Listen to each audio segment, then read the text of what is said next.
Quiero que me acompañe a 1 Corintios capítulo 15, por favor. Va a ser el pasaje que vamos a estudiar el día de hoy. 1 Corintios capítulo 15, por favor. Este es uno de los capítulos más importantes tal vez que hablan sobre la resurrección. Y pues no podemos dejar de hablar de ello, porque si no hay resurrección, no tenemos nada. Sin resurrección no tiene sentido hacer lo que hacemos.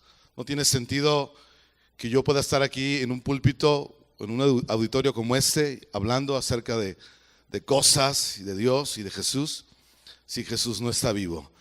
La resurrección es el hecho histórico más importante que sostiene la fe cristiana. Sí. Y Pablo lo dice aquí, no lo voy a leer, pero sin la resurrección, la fe es en vano, es inútil, no tiene sentido. Usted puede agarrar su Biblia, romperla, usted puede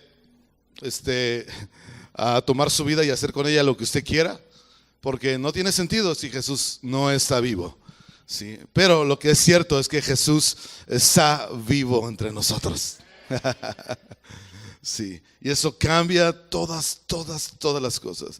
Y en este capítulo extraordinario que el apóstol Pablo le escribe a la iglesia en Corinto, que fue una de las iglesias que él fundó, pues él está hablándoles y les da una extraordinaria explicación acerca de lo que la resurrección es y lo que ha sucedido y las implicaciones que tiene para un seguidor de Cristo. Había gente entre la iglesia de la gente de Corinto que negaban o rechazaban la idea de la resurrección. Y Pablo está hablando con ellos al respecto y les escribe lo siguiente, pero no voy a leerlo así en el orden en que está, porque es un poquito largo además. Pero quiero que veamos algunos aspectos que quiero resaltar esta tarde. Sí. Dice el capítulo 15, versículo 3 en adelante, 3 y 4, dice la escritura, de hecho se lo voy a leer en otra versión, no sé si tienen los versículos que les pasé, en la versión internacional, usted me va siguiendo en su propia versión que tenga de Biblia. El capítulo 15, versículo 3 dice, porque ante todo, dice Pablo, les transmití, estamos en el 15:3, por favor.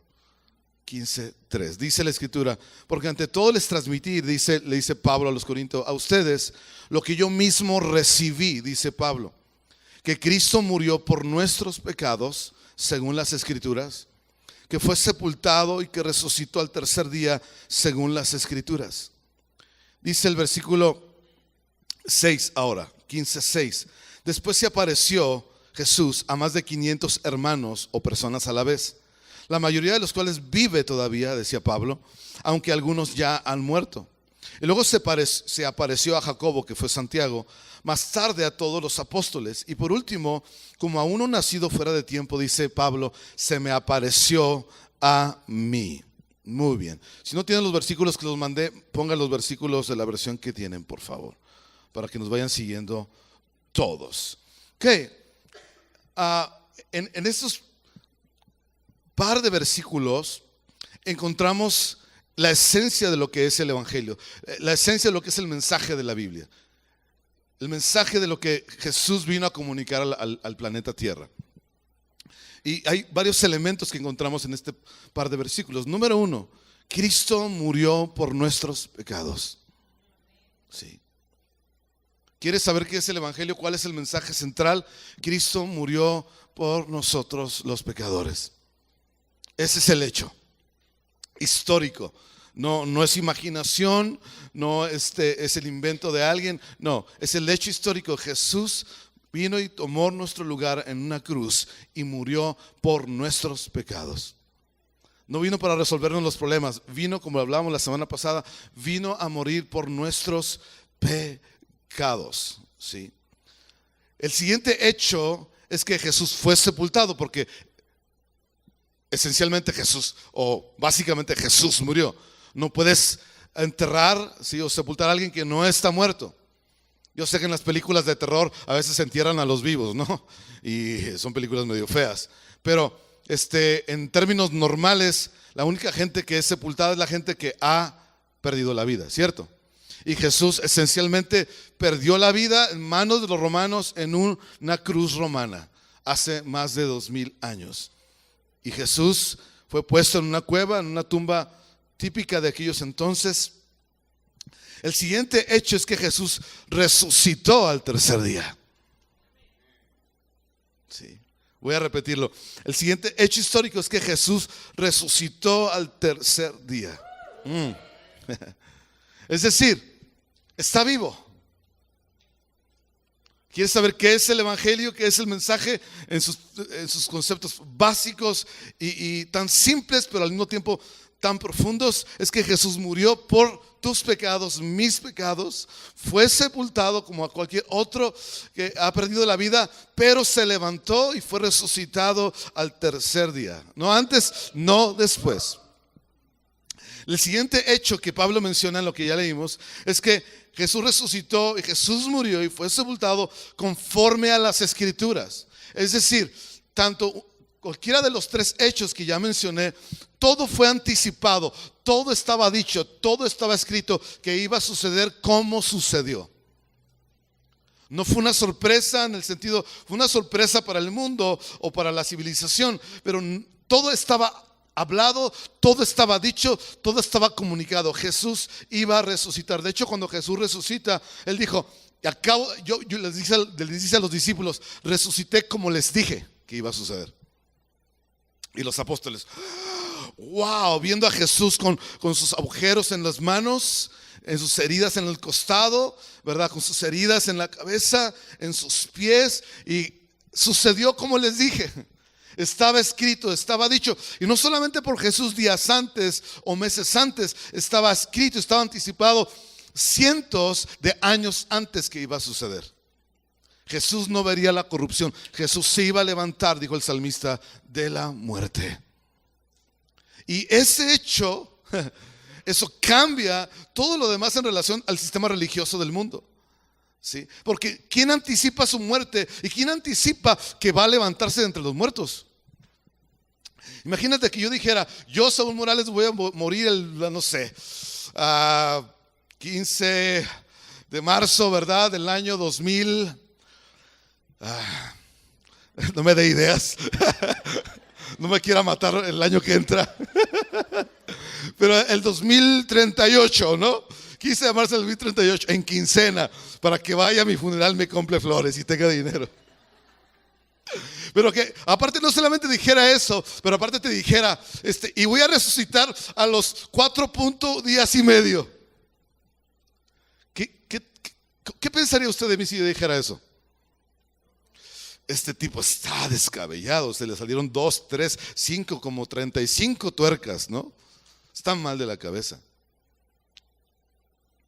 Pero es exactamente lo que Jesús dijo, y eso es exactamente lo que la Escritura sí anticipó cientos de años antes, y sucedió, y es un hecho histórico. Los únicos que niegan históricamente que Jesús murió y por lo tanto resucitó es el Islam, es el Corán, el Corán citado por los islamitas, ¿sí? Y están reconsiderando el asunto. Fuera de eso, todos los historiadores romanos, judíos, cristianos y paganos, todos admiten que Jesús murió. Sí. Estaba escrito, estaba dicho anticipadamente. Y eso hace que el cristianismo, eso hace que lo que Jesús dijo y su resurrección tome una dimensión que nosotros ni siquiera imaginamos, porque es real, es verdadero. Jesús está vivo entre nosotros. Wow.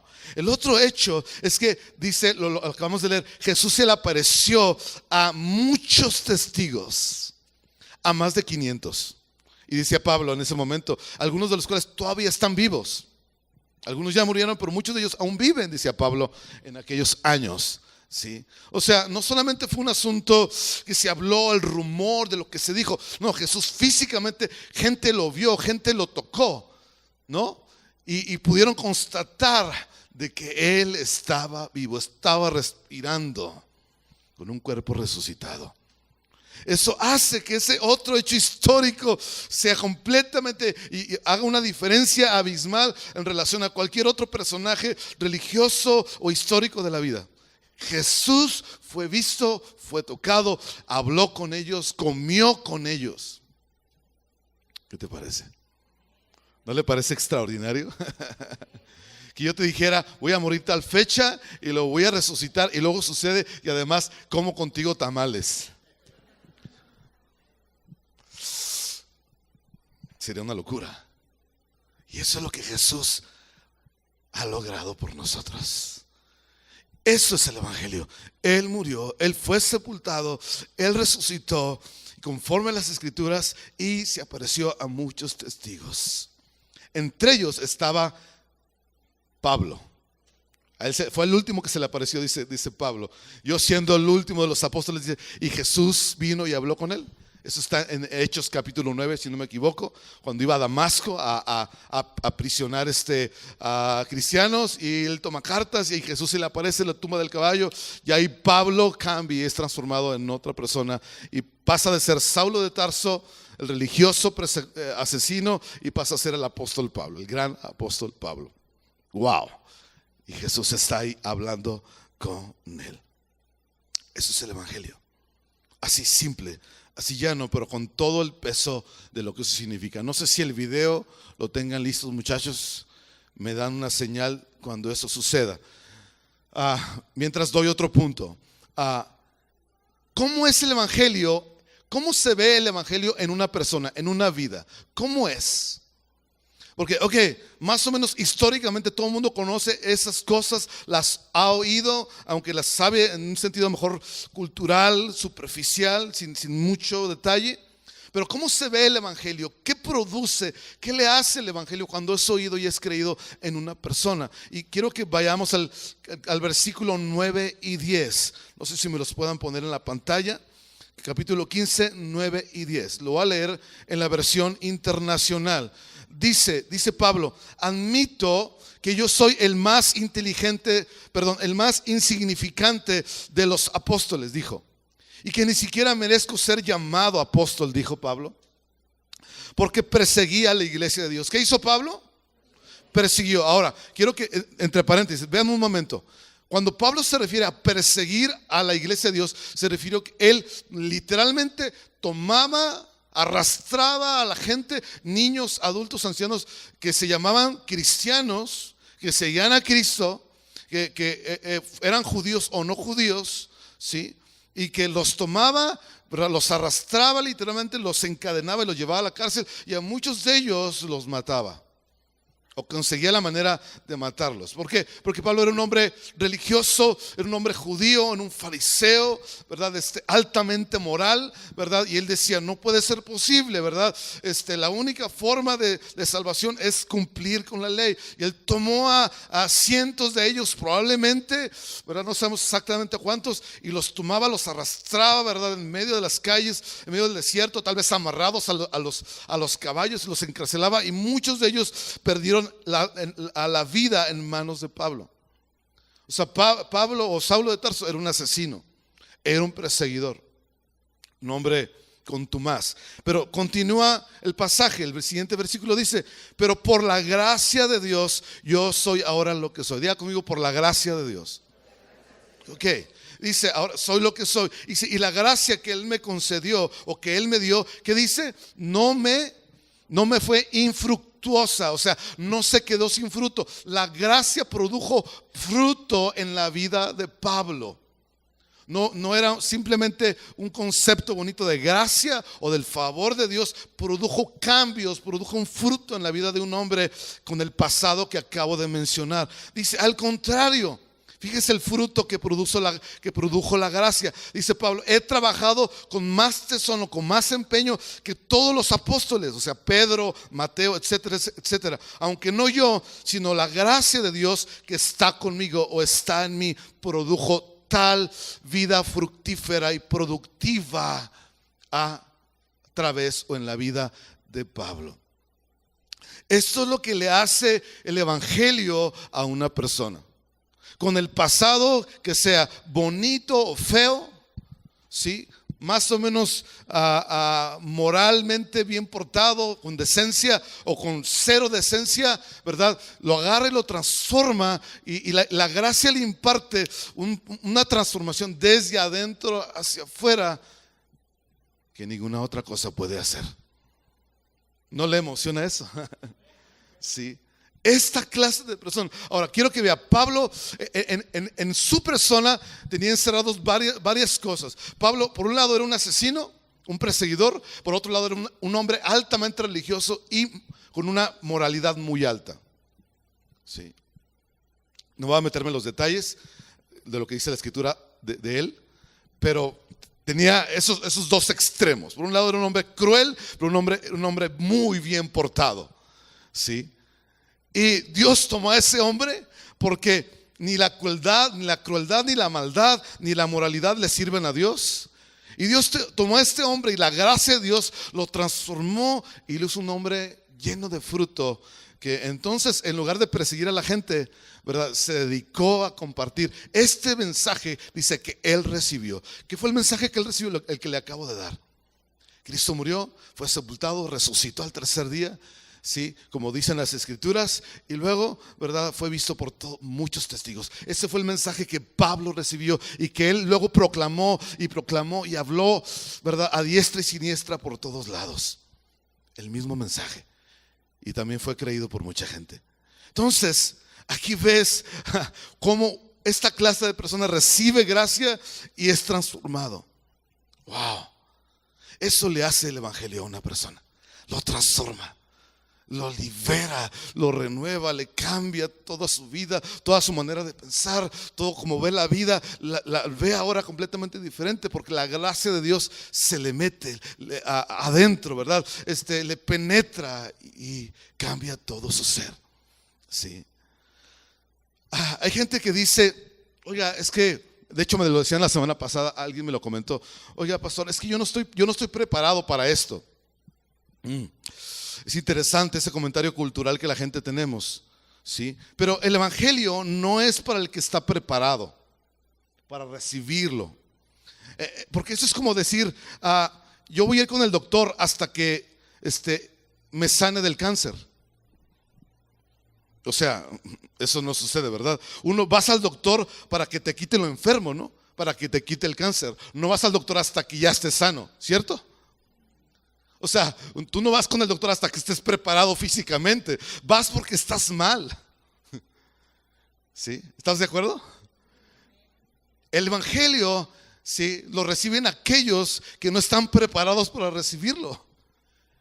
Los que estamos atados de la vida, ¿verdad?, al pecado y todas las implicaciones que el pecado tiene en una vida. Pablo no estaba preparado. Era un asesino. Y todo lo demás que ya mencioné. Mas sin embargo, ahí es cuando viene el evangelio, es cuando viene Jesús y la gracia de Dios viene y lo transforma. Sí. Entonces, si tú estás pensando, híjole, yo no estoy preparado para esto, yo no tengo la vida que debería tener, no he mejorado, no he cambiado lo suficiente para que Dios me perdone, Dios me acepte, Dios me cambie. Es una idea equivocada. ¿Sí? Dios te recibe y te toma exactamente como estás, donde estás. Qué padre, ¿no? Sí. Yo tenía hace años atrás, Dios me agarró como estaba, mi vida era un caos, era un desastre. ¿Cuántos más o menos su vida era lo mismo? Emocionalmente, mentalmente, su pasado los arrastraba, tantas cosas y hábitos, ¿verdad? Nos tomaban y nos esclavizaban. Mas, sin embargo, Dios nos tomó donde estábamos y ¡pum!, su gracia nos transformó, nos liberó, ¿verdad? Y ha hecho lo que ha hecho en nosotros. Y ahora somos lo que somos por causa de esa gracia. Yo se los he comentado en algunas pláticas que hemos tenido con nuestro padre natural, mi hermano y yo, que por cierto se parece más a mi hermano que a mí. Es la viva imagen de mi papá. Y él nos ve y nos dice, por el contexto en el cual nosotros crecimos, y mi papá nos dice, y nos pregunta, ¿cómo le hicieron? Yo no entiendo cómo ustedes están como están y son lo que son. Yo no entiendo. Y la única respuesta que mi papá recibe de nosotros una y otra vez es: la gracia de Dios nos alcanzó, nos tocó, nos transformó, nos cambió la manera de ver la vida y de vivir la vida. No hay otra explicación. No es que seamos muy inteligentes, no es que seamos muy capaces o muy sácale punta o muy chiquitiguao, dice un amigo. Es que la gracia de Dios vino y nos invadió, nos tomó y somos lo que somos. Uno sin pelo y el otro con pelo todavía. Los dos, eso sí, con pelo acá abajo, ¿no? Con barba. Eso es lo que le hace el evangelio a una vida, aunque no estés preparado, porque uno realmente nunca está preparado. ¿Cuántos quieren el evangelio? Yo lo quiero una y otra vez, sí. Y eso es lo que le hace a una vida, y es real, es verdadero. Muchos de ustedes podrían contar sus historias aquí arriba y hablar al respecto de lo que eso hace con una vida. Ok, no sé si el video, ¿estamos? Ok, quiero que vean un video pequeño, dura 4 minutos, hablando acerca del el debate histórico de si Jesús resucitó o no. Adelante, muchachos. Wow. Entonces, él menciona, rápidamente, lo que algunas cosas se han refutado históricamente acerca de la resurrección. Pero imagínate, o sea, perder tu vida por alguien que está muerto no tiene sentido, ¿verdad? O sea, porque los apóstoles y todos sus seguidores perdieron su vida literalmente. O sea, a Pedro, históricamente se dice que Pedro fue crucificado de cabeza. Frente a sus hijos fue degollado y fue crucificado. ¿Cómo perderías tu vida por alguien que ya se quedó en la tumba? No tendría sentido, ¿no? Los romanos hubieran mostrado el cuerpo de que Jesús estaba realmente muerto, pero nunca el cuerpo fue hallado. Entonces, ahora quiero que te brinques conmigo al capítulo 15, versículo 17, porque quiero que veas cómo es la vida sin resurrección. Si no hay resurrección, ¿cómo se ve la vida? 15, 17. Le prometo no tardarme ya muchos minutos. Y dice Pablo, lo voy a leer en la versión internacional, ¿sí? El 15, 17 dice: y si Cristo ha resucitado, dice, la fe de ustedes es ilusoria o es inútil y todavía son culpables de sus pecados o todavía están en sus pecados. Ya conmigo, están en sus pecados. Todavía. O sea, vean un momento.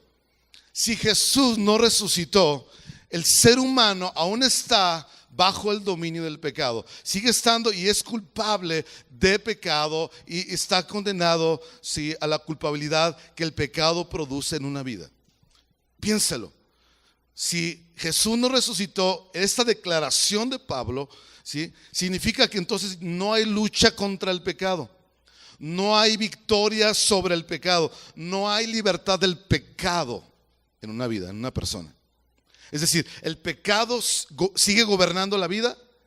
Tu vida, mi vida, el pecado domina todavía. El pecado no tiene rival. El pecado triunfa sobre la persona. Y está condenado, está confinado a ello. Y ese va a ser entonces el estado interno del ser humano y no va a cambiar. Es decir, ¿cuál es ese estado? Es esclavo, ¿sí?, del pecado, de sus propios deseos, de su propio egoísmo. Ahora, quiero que te imagines lo siguiente. Imagínate que tú estás en prisión por X delitos. No te puedes defender a ti mismo porque son muchos los delitos que tienes. Entonces consigues a un abogado, ¿sí?, pero para que te pueda ayudar y te pueda defender, pero a ese abogado lo matan. Luego buscas a otro abogado y luego buscas a otro y luego buscas a otro y a otro, y con todos pasa lo mismo. A todos los matan antes de que te puedan defender y representarte ante el juez. Es decir, sin un abogado vivo, el preso, o sea, tú y yo, no puede obtener libertad. ¿Estás de acuerdo? No hay quien lo defienda, no hay quien lo represente ante el juez. Es decir, el prisionero estará sujeto a la ley, ¿sí?, del estado, del país, el resto de su vida, y será prisionero el resto de su vida. Eso es lo que sucede. Lo mismo, si Jesús no ha resucitado, no tenemos abogado. Si Jesús está muerto, no tenemos quien nos defienda y quien nos represente delante de Dios ahora. Y tú y yo estamos confinados a la prisión que el pecado produce en una persona. Wow. Sí. Pero lo cierto es que Jesús resucitó. Y si Cristo ha resucitado, dice, lo leo de nuevo, entonces la fe de ustedes es inútil y todavía están sujetos o son culpables de sus pecados si Él está muerto. Sí. Ahora, la siguiente cosa que quiero mencionar ahí es lo siguiente. En el versículo 19, 15-19 dice, y si nuestra esperanza en Cristo es solo para esta vida terrenal, somos los más dignos de lástima de todo el mundo. Wow. Fíjese lo que dice Pablo, qué palabras usa. Dice, si la esperanza en Cristo es solo para esta vida terrenal, es decir, lo que Jesús ofrece es solo para esta vida en la tierra, somos los más dignos de lástima de todo el mundo, o la gente que va a recibir más lástima. Entonces, vean un momento. Si lo que Jesús ofrece, lo que Cristo ofrece es solo para esta vida en la tierra, tenemos desdicha absoluta y somos dignos de lástima de toda la gente. Y la gente puede verte y decirte, ay, pobrecito Saúl, cómo tengo lástima de él. Pobrecito de él, ¿verdad? ¿Verdad que él qué ideas tiene, ¿no? ¿Qué cosa ha creído? ¿Qué desperdicio de vida, qué desperdicio de tiempo y de palabras? Pobrecito muchacho, pobrecita persona, ¿verdad? La gente tendría lástima de nosotros y movería la cabeza y diría, ay, estos cristianitos, ay, estos atalayos, ay, estos aleluyas, o como la gente luego nos dice. A veces hay términos peores que eso, sí. Ay, pobrecitos, estos evangélicos, ¿no? Ay, ¿verdad? Ay, pues, lástima. Esa sería la realidad sin la resurrección de Cristo. Y si lo que Cristo ofrece es solamente esta vida. Número 2, ¿sí? Vea conmigo en los versículos 30 al 32. Dice Pablo, siendo un poquito irónico, en el versículo 30 del mismo capítulo, dice, ¿y para qué nosotros a todas horas pondríamos en peligro nuestra vida? ¿Para qué? Dice, pues juro, amados hermanos, que todos los días enfrento la muerte. ¿Cuándo? ¿Cuándo enfrenta la muerte, Pablo? Todos los días. Dice, esto es tan cierto como el orgullo que siento por lo que Cristo Jesús, nuestro Señor, ha hecho con ustedes. Dice, vuelve a preguntar, ¿y qué valor hubo en luchar contra las fieras salvajes? Esa gente de Éfeso. Y si no habrá resurrección de los muertos, si no hay resurrección de los muertos, dice, entonces comamos, bebamos, o sea, emborrachémonos, que mañana vamos a morir. O sea, lo único que hay es esta vida, punto. Lo único que Jesús ofrece está limitado a los 60, 50, 80, 90 años, los más longevos de esta vida, y se acabó, punto. Dice Pablo, se pregunta, ¿para qué nos exponemos al peligro? O sea, ¿para qué ando sufriendo? ¿Para qué me ando desgastando todos los días? ¿Para qué estoy luche? ¿Para qué estoy tratando de caminar hacia adelante? No tiene sentido. Escucha bien, si lo que Jesús te ofrece es solamente a esta vida, no luches, no pelees. No sigas adelante, no te expongas. No debería venir aquí cada domingo. No debería leer su Biblia, no debería luchar contra su carne. No tiene sentido, dice Pablo. Si Cristo no ha resucitado. La tercera cosa es, si Jesús no ha resucitado y lo único que Jesús ofrece es para esta tierra, escucha bien, entonces Jesús se convierte en uno más de la lista de influyentes líderes religiosos de la historia. Uno más. Hay una lista enorme. Si Jesús no resucitó, entonces puedes tú seguir a cualquiera de esos de la lista de líderes religiosos que hay. Puedes dejar a Jesús este domingo, si quieres, y cambiarlo por algún otro de la lista. Porque Jesús es uno más. Porque el resto de los líderes religiosos del planeta, lo único que te ofrecen es algo en esta tierra. en esta vida. No hay garantía de otra cosa, no hay. Entonces puedes dejar y cambiar a Jesús, canjearlo por alguien más, ¿sí? Y finalmente el cristianismo sería una religión más, punto. Como el resto de las miles o millones que hay en el mundo. Ya les platicaba la semana pasada, en la India hay más de 300 millones de religiones, o de dioses, o deidades. ¿Sí? Tú puedes entonces agarrar a cualquiera de esos, ¿verdad? Y decir, entonces, como el cristianismo es una religión más de los que ya existen en este país o en cualquier otro país del mundo, pues entonces ahora me cambio. Ahora, a ver cómo me va con los, no sé, testigos de Jehová. A ver cómo me va con los mormones. A ver cómo me va con, los de la Santa Muerte, ¿no? Y así me la llevo. ¿Sí me explico? ¿Usted ha conocido gente así? Sí, ¿por qué? Porque pues, el cristianismo es una más de la lista, una religión más de la lista. Porque si eso es verdad, si Jesús nos resucitó.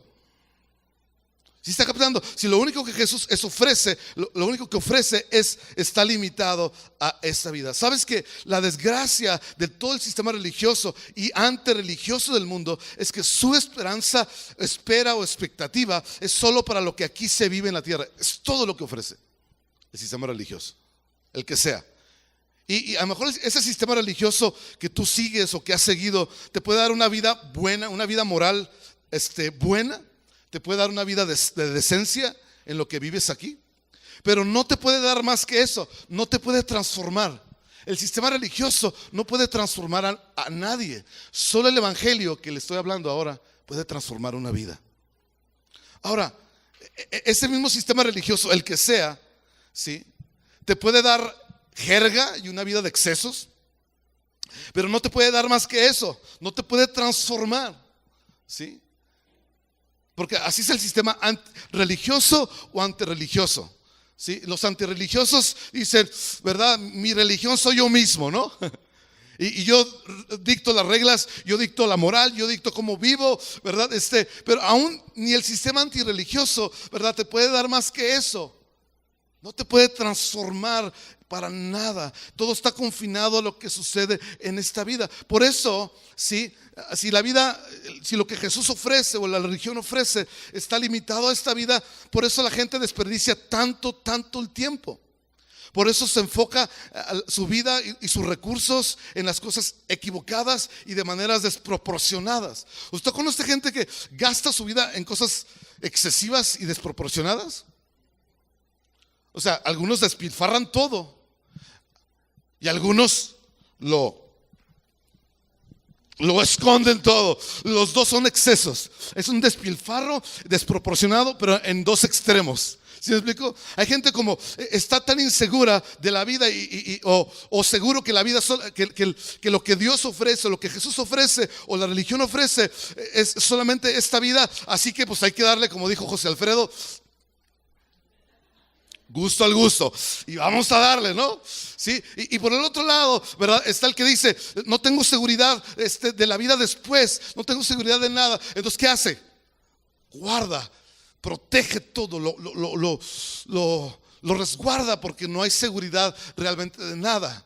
Pero como no sé si también le dijo José Alfredo, nada más te lleva el puño de tierra, todo lo demás se va a quedar, ¿verdad? Entonces, quiero que veas que entonces, si Jesús nos resucitó, sin resurrección, la persona, tú y yo, estaremos atados a culpa toda nuestra vida, atados a todo tipo de esclavitud toda nuestra vida, porque estaremos en nuestros pecados, y el pecado produce, ¿verdad?, a culpa en la vida de una persona. Es decir, sin resurrección no hay perdón. Digan conmigo, no hay perdón. No hay. Pues, ¿cómo Dios te puede perdonar si está muerto? Hola. ¿Cuántos se pelearon con alguien y luego falleció la persona y no te arreglaste? ¿Sí les pasó eso a ustedes alguna vez? ¿Verdad que ya no te puede perdonar la persona lo que le hiciste? ¿Por qué? Pues está muerto, tal vez hace 1 año, 5 años, 50 años, y no te arreglaste con él. No hay perdón porque no está vivo. Sin resurrección de Jesús no hay perdón de pecados, no hay perdón de ofensas, no hay perdón de culpa y condenación. No hay. Y yo sé que suena fuerte, pero esa es la realidad. Si ves la vida sin la resurrección de Cristo como la realidad de la vida. Ahora, quiero mostrarte un poquito rápido la realidad del pecado.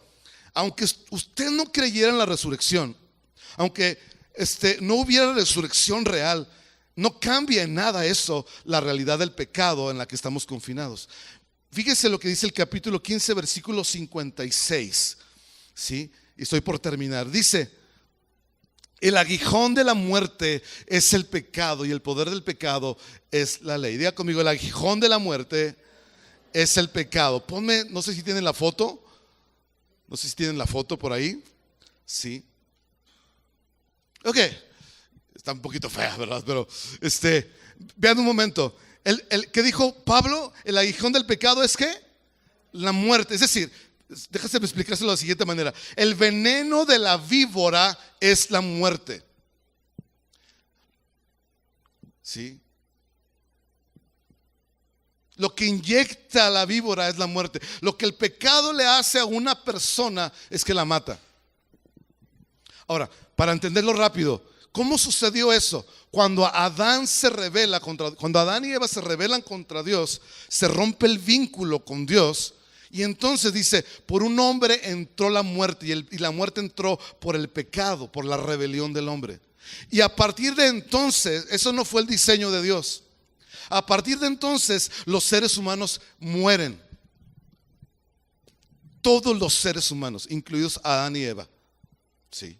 ¿Por qué? Porque el pecado, ¿sí?, inyecta muerte y produce muerte en una persona. A lo mejor tú puedes decir: pues yo no creo en el pecado. Yo te digo la siguiente cosa. Mira, basta con que tú vayas a un cementerio, ¿sí? O mejor dicho, basta que veas lo que domina a las personas. Basta para que veas lo que gobierna tu propia vida. Y no necesariamente a veces son cosas buenas. Si tú no crees en el pecado, tú puedes visitar un cementerio y verás lo que el pecado le hace a los seres humanos. Los encarcela en la vida, los esclaviza y luego les arranca la vida. Y todo ser humano un día va a fallecer. De manera natural o de otras maneras, ¿sí?, a la corta edad o a la edad longeva, los seres humanos vamos a morir. Ese es el resultado de que el pecado, ¿sí?, inyectó su veneno y ha producido muerte en los seres humanos. ¿Sí? Es decir, escúcheme bien, el animal anda suelto. ¿Sí? ¿Usted conoce a alguien que no peque? ¿Cuántos de aquí no pecan? Es decir, que no hayan violado lo que Dios dice que es bueno y es malo. ¿Habrá uno aquí entre nosotros? No, ¿verdad? No hay uno solo en todo el planeta que no se rebele contra Dios. No hay. Es decir, escúchame bien, el veneno ya está inyectado. Todo ser humano está inyectado con el pecado y todo ser humano por eso va a morir. Sí, y es cuestión de tiempo para que la persona experimente sus efectos del veneno. ¿Sí? Entonces la pregunta es: ¿qué haces con el animal? ¿Qué haces con el pecado? Porque tarde que temprano sus efectos se van a dejar ver sobre mi vida y mi salud y todo mi ser va a irlo experimentando. Algunos proponen: ¿qué haces con el animal? ¿Qué haces con el pecado? Bueno, pues tratas de controlarlo, propongo que trates de dominarlo, de sobrellevar aquella cosa. Pero yo te pregunto, ¿cómo puedes controlar o dominar a una serpiente del tamaño de un dragón que tiene 7 cabezas? ¿Cómo le haces? O sea, el pecado es tan fuerte, es tan dominante en la vida de una persona a nivel emocional, mental, físico, etcétera, etcétera. ¿Cómo lo dominas? Es más, esta serpiente enorme ni siquiera la puedes ver. Esa serpiente física, la puedes matar. Pero ¿cómo matas al pecado? ¿Cómo lo dominas? ¿Cómo lo quitas? ¿Cómo lo evades? ¿Sí? ¿Cómo dominas? ¿Cómo lo sobrellevas? Algunos dicen: pues échale ganas, ¿no? Vamos, tú puedes, échale ganas, haz tu mejor esfuerzo, tú puedes superar aquello, tú puedes salir adelante con esa cosa adentro de ti y con esa clase de vida o hábitos que tú tienes. Y yo le digo una cosa: si usted sobrevive a ese dragón de 7 cabezas, me avisa, porque no creo que usted sobreviva. Yo no podría sobrevivir. ¿Usted? Sí, eso no va a suceder. Porque lo que va a pasar es que te va a matar. Nos va a matar. Ahora, esa es una opción. Que trates de echarte un tiro con la serpiente tamaño dragón de 7 cabezas y a ver cómo nos va. Que es lo que hace mucha gente. Le echa ganas, trata de mejorar. Estoy cambiando, ahí la llevo más o menos, ¿verdad? Poquito a poquito, etcétera, etcétera. O la otra opción maravillosa es la siguiente. Capítulo 15, y termino con ello. Dice el apóstol Pablo, versículo 54. Versículo 54. Dice: entonces, cuando nuestros cuerpos mortales hayan sido transformados en cuerpos que nunca morirán. ¿Cuándo van a morir los cuerpos? Nunca, dice, se cumplirá la siguiente escritura. Está citando el Antiguo Testamento. Dice: la muerte es devorada en victoria. Y pregunta: oh muerte, ¿dónde está tu victoria? Oh muerte, ¿dónde está tu aguijón? Dice Pablo. Y luego añade la siguiente declaración enorme, poderosísima: pero gracias a Dios que Él nos da la victoria sobre el pecado y sobre la muerte. ¿Por medio de quién? De nuestro Señor Jesucristo. ¿Cómo sucedió eso? ¿Cómo sucedió eso? Cuando Jesús resucitó. Y entonces puedes decir: ¿dónde está, oh muerte, tu aguijón? ¿Dónde está tu victoria? ¿Dónde? Dime. Porque Jesús la ha vencido, la ha destruido, la ha aplastado. Y pónganme la foto, por favor, ¿verdad? Que ilustra el hecho de lo que la otra, ¿verdad? No es la mejor foto, pero Jesús aplastó, destruyó la muerte. Y por eso damos gracias y adoramos y exaltamos a Jesús, porque Dios, a través de Jesús su Hijo, destruyó el poder que tenía el pecado y la muerte en una vida. Y lo que Dios te ofrece, esa es la otra cosa. Tienes la opción de aventarte un tiro con el dragón de 7 cabezas, que ya te inyectó, por cierto, y sus efectos se dejan ver. O tienes la otra opción: confiar y creer en Cristo. Y lo que Él te ofrece es inmortalidad. ¿Me está escuchando? Lo que Él te ofrece es una vida y un cuerpo que nunca morirá. Inmortalidad. No es una cosa pequeña, ¿eh? Ninguna religión ni sistema filosófico del planeta ofrece lo que Jesús ofrece, porque nadie venció la muerte y al pecado excepto Jesús. ¿Me está oyendo? Solo Él. De manera que entonces el que cree en Jesús, el que sigue a Jesús, escúchame bien, no morirá eternamente. Tendrá vida eterna, tendrá inmortalidad. ¿Cuántos lo quieren? Dios mío, Dios mío. Wow. Ninguna otra cosa puede ser mejor. Ninguna oferta puede ser más extraordinaria que vida eterna, inmortalidad. Sí, ninguna otra cosa.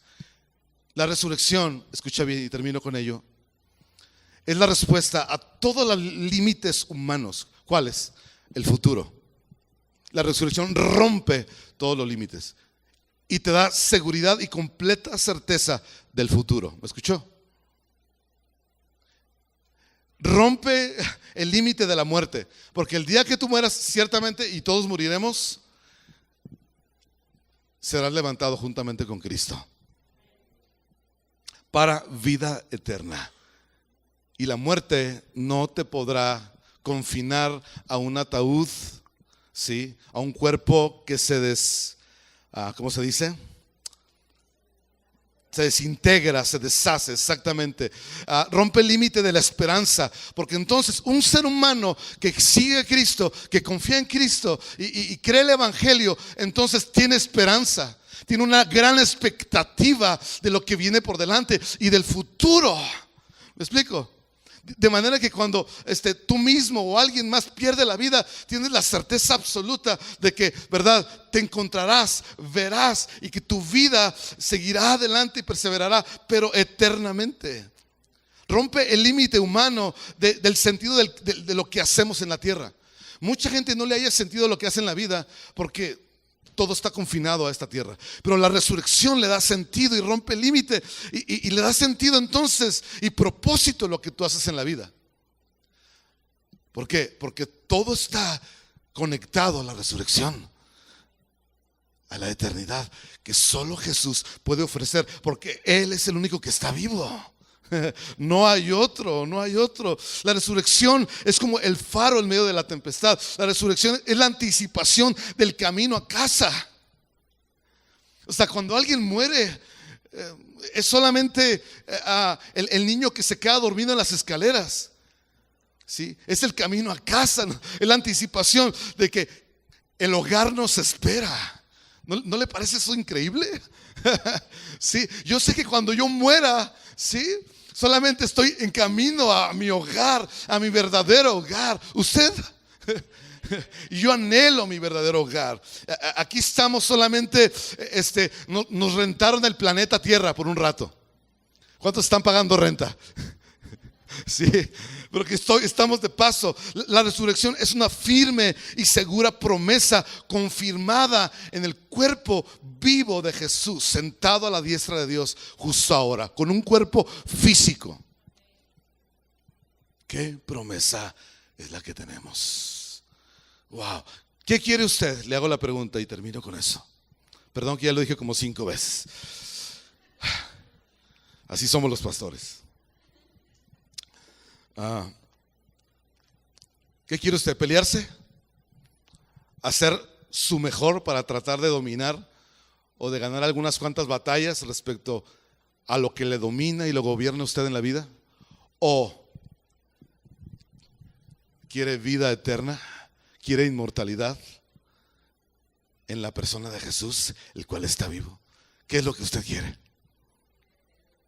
¿Quiere real esperanza? Sí, yo la quiero. Me acuerdo hace años, se los he platicado una y otra vez, hace más de 20 años que mi mamá partió.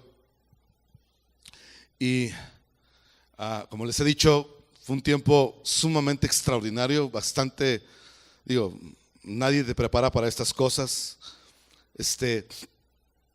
Pero vi a mi mamá partir y ver su último aliento, y cuando ella dejó de respirar, pedí a los médicos y a las amigas que estaban en la habitación del Seguro Social pedir que salieran, y simplemente me quería despedir de mi mamá.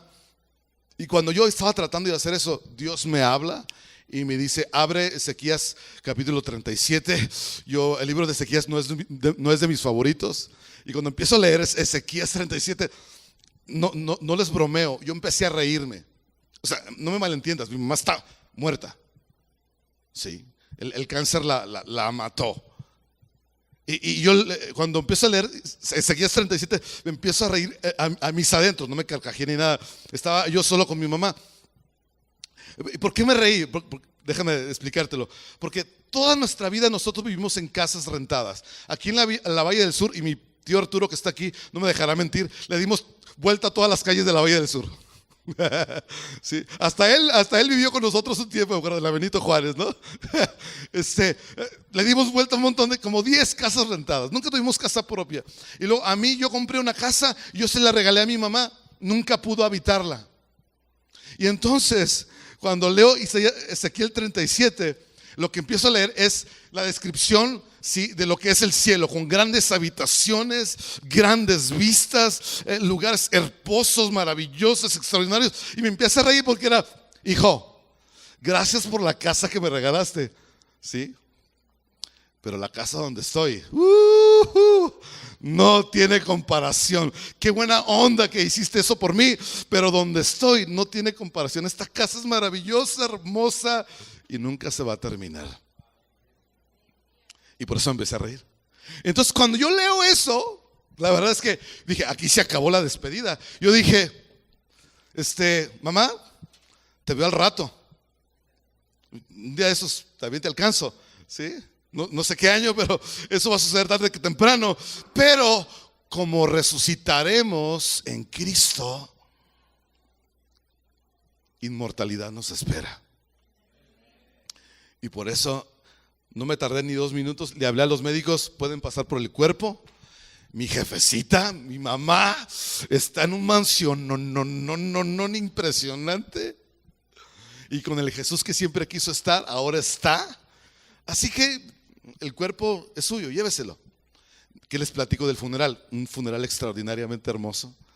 Sí. Porque eso es lo que le da la esperanza a quien ha creído el Evangelio. Y lo que le hace una vida adentro. Sí. ¿Usted quiere eso?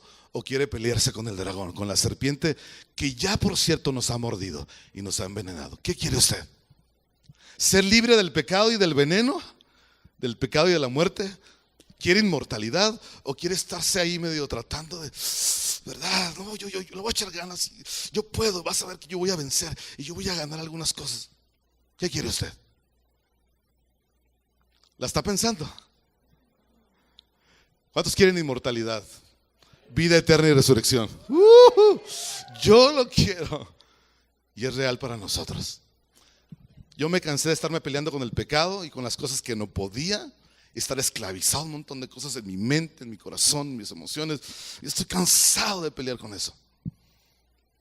Yo anhelo y busco libertad real. Y ya tengo algo de eso, pero quiero aún más y más y más y más. ¿Usted? Sí. Póngase de pie, vamos a orar. Muchachos, vénganse para acá arriba.